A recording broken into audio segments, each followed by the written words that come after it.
Tawane, você faz a pergunta agora ao nosso convidado.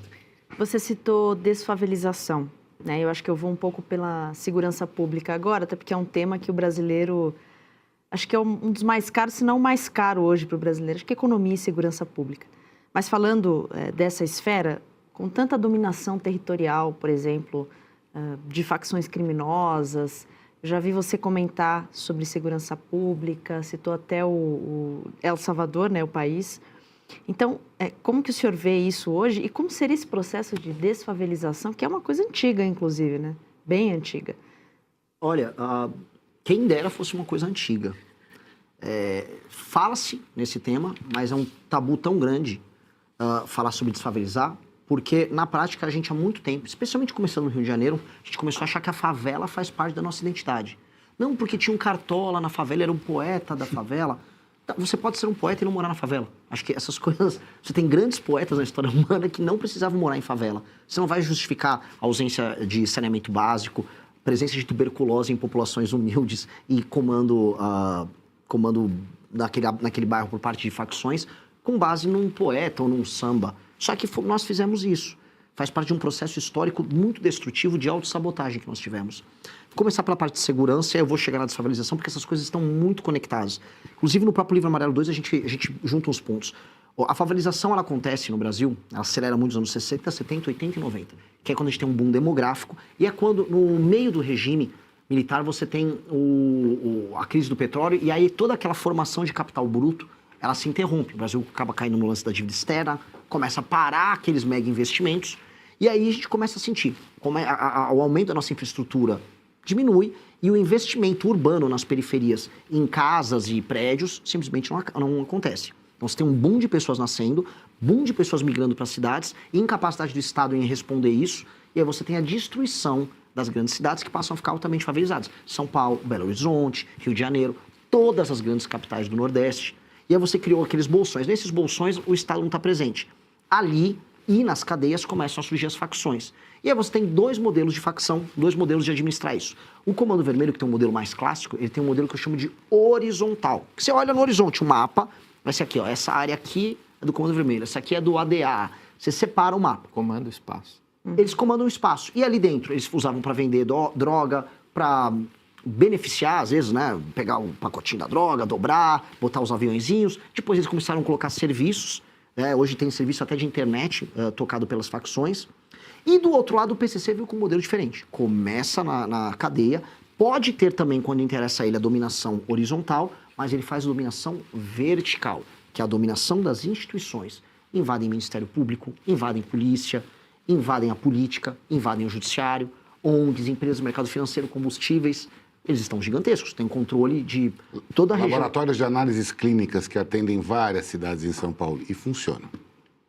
O problema do PCC é que ele funciona. Ele realmente distribui o combustível dele, a REAG atuava no mercado financeiro, eles funcionam e eles são mais difíceis de pegar porque é um inimigo mais invisível. Pois bem, veja que questões Uma ponderação. O Fábio fez menção a um ponto aí, desculpa, Renan, é a sofisticação com que o PCC atua. Não é uma coisa grotesca, é criminoso, óbvio, ninguém está... Então, na Faria Lima, eles têm doutores. Mas é uma coisa sofisticada, diferentemente do que era, por exemplo, aquelas facções do Rio de Janeiro. Sim. O Comando Vermelho... Desculpa, Fábio, só para complementar. O Comando Vermelho nunca conseguiu ter a sofisticação técnica do PCC. O Comando Vermelho é mais brutal. Tanto que o Comando Vermelho avançou no Nordeste, e eu pude viajar pelo Ceará e pegar. Eles estão tomando o Ceará. Muito por conta da fraqueza do governador. O governador não botou a polícia para resolver, porque não é que eles também contam com grandes tropas. Eles vão indo na ausência do Estado, vão se estabelecendo e tomando os locais. O caso mais bizarro é de uma cidade que chama Santa Quitéria, tem urânio em Santa Quitéria, e o Comando Vermelho se aliou com o prefeito ganhou a eleição usando o Comando Vermelho, e eles estão presentes ali na cidade. É um caso público, todo mundo sabe, o prefeito inclusive foi afastado por ligação com o Comando Vermelho, ele pagou prêmios para o Comando Vermelho por ter participado da eleição dele, e a população... houve uma eleição suplementar, a população inclusive elegeu o filho dele, mostrando que o buraco no Brasil é sempre bem mais embaixo do que a gente imagina. Então, o Comando Vermelho é mais brutal, ele é mais claro, você consegue entender e ver isso, e o PCC é mais sofisticado e fatura mais. O PCC tem um controle hoje da fronteira do Mato Grosso do Sul, e o PCC tem a rota caipira para trazer essa droga até o Porto de Santos. E lá no Porto de Santos, no redor, na Baixada Santista, eles têm um controle territorial, que é onde eles processam a droga. Tem empresas de containers que eles recebem, conseguem muquear, por exemplo, cocaína junto com outros produtos que têm uma densidade similar, colocam dentro dos navios e aí eles vão exportando para a Europa numa operação que é bilionária. De um lado, nós temos que usar a violência do Estado de maneira muito clara e a alteração nas leis, a aplicação do direito penal do inimigo, para você fazer a tomada daqueles territórios e o Estado se restabelecer. Esses territórios que em grande parte são favelas. Que não só, mas quase, assim, nem toda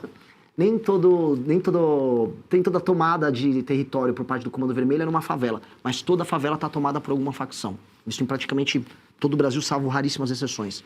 E o Estado atua ali, e do outro lado, para enfrentar o PCC, aí a tal da inteligência. Eu sempre desconfio quando vem uma Tabata Amaral, olha, precisa muito de inteligência. Porque você fala inteligência, mas não fala em aumento de pena. Você precisa das duas coisas. A gente precisa de inteligência, a gente precisa de COAF, a gente precisa de Polícia Federal, para desbaratinar o PCC, acabar com o faturamento multibilionário que eles têm no Porto Santos, e aí você vai destruindo a máquina de negócio. E do outro lado, reocupar territorialmente. E aí, se nós fizermos isso com alterações nas leis penais, nas leis de execução penal, com a qualificação de membros de facções como o inimigo, com um direito muito veloz. Quando a gente fala, quem quer chamar o cara de inimigo? Todo cara que é membro de uma facção, o sujeito ele não tem mais presunção de inocência, ele tem presunção de culpa. Se você é listado, você é um membro do Comando Vermelho, você está lá ostentando um fuzil, um policial te pegou, você vai preso na hora. Inafiançável, você não tem progressão de pena, você não tem esses recursos. Isso é tratá-lo como um inimigo do Estado, porque ele se coloca como inimigo do Estado. Feito isso, nós podemos aí sim tratar do tema que para mim é apaixonante, que é como recuperar as nossas cidades. As cidades do Brasil são feias. Todo mundo sabe que morar numa metrópole no Brasil é uma experiência muito ruim. A gente fica com aquela loucura, não, o Rio é lindo. O Rio é lindo numa faixa, o Rio está todo favelizado, o Rio está todo destruído. As capitais do Nordeste estão todas favelizadas. São Paulo, o entorno da cidade inteira é favelizado. Aquelas pessoas vivem mal, não tem saneamento básico. E recuperar o espaço urbano, recuperar a paisagem é recuperar a dignidade institucional do Brasil. E aí a gente pode falar que nós somos sérios. A China não se deixou favelizar.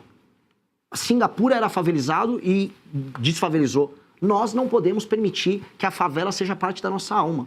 Que a nossa produção cultural tenha que vir da favela. As meninas na favela, a taxa de gravidez na adolescência é muito maior. Casamentos destruídos ou mães solteiras sem a presença paterna, muito maior. Índices de desempenho escolar dos alunos em regiões em que há favela são piores. Presença do crime, maior. Tá na hora da gente falar, a favela é uma desgraça, a favela precisa ser transformada em bairro, aquelas pessoas precisam ganhar dignidade e aquele modo de se viver precisa ser alterado, pra gente tratar eles como cidadãos. Hoje, a pessoa que mora numa favela, no fundo é como se fosse um estrangeiro no Brasil, vivendo no Comando Vermelho estão, no do TCP estão, no PCC estão. A gente tenta tornar essas pessoas brasileiras. Só que aí, sem me estender, mas que é um assunto para mim apaixonante. Aí tem que ter espaço fiscal. Estamos falando aí de pelo menos 900 bilhões em investimento. Se curtiu esse corte, se inscreve no canal e compartilha para a missão chegar em mais gente. Te vejo no próximo vídeo.